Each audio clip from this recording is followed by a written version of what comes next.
The next diagram is a flowchart. You've probably come across flowcharts in some form before. Flowcharts give you an idea of what the system looks like and who's involved. The main difficulty with the flowchart is to understand the different flowchart symbols involved. So let's run through these one by one.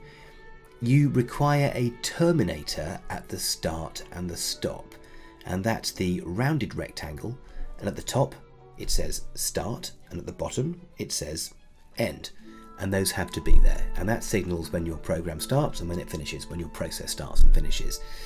Then we have the other boxes, the input output. As you already know from your work so far, any system, any computer system has inputs followed by a process followed by outputs. You input two numbers, you process them by adding them together, and you output the total. So keep that in mind when you're thinking about what your inputs and outputs are from the system. An input might be a query on whether a certain slot is free. An output would be saying, yes, it's free. Which brings us neatly onto the penultimate symbol there, which is the decision. And that's the diamond shape you can see there. Is slot free?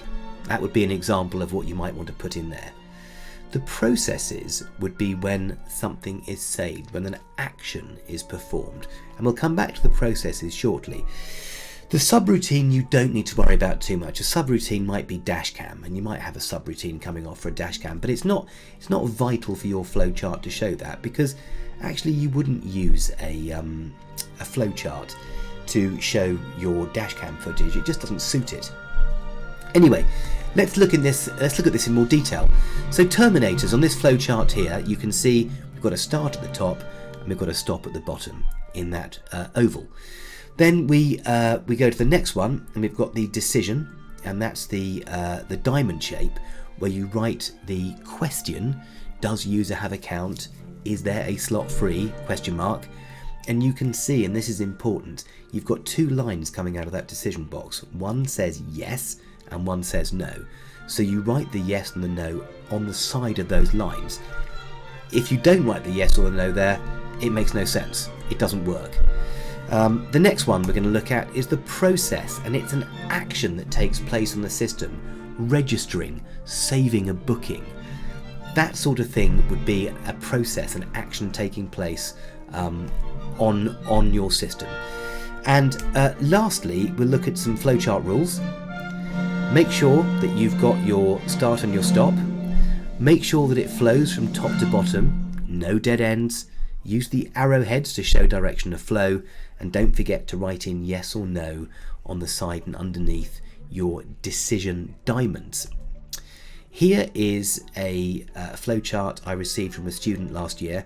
I have, unhelpfully for you, removed all the details that you could possibly copy from, but there are three things wrong with this flowchart, and this was something that happened time and time again with students, so I thought it might help you to see this is what not to do.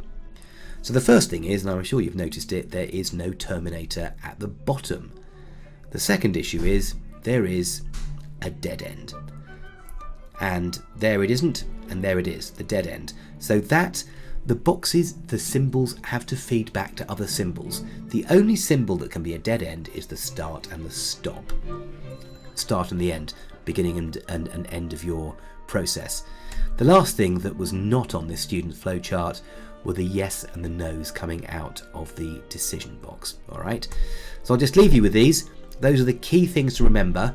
So it might be worth going through your processes again, thinking in terms of inputs, thinking in terms of outputs, and then thinking in terms of decisions and any subroutines that you've got. And there we go, that's the flowchart.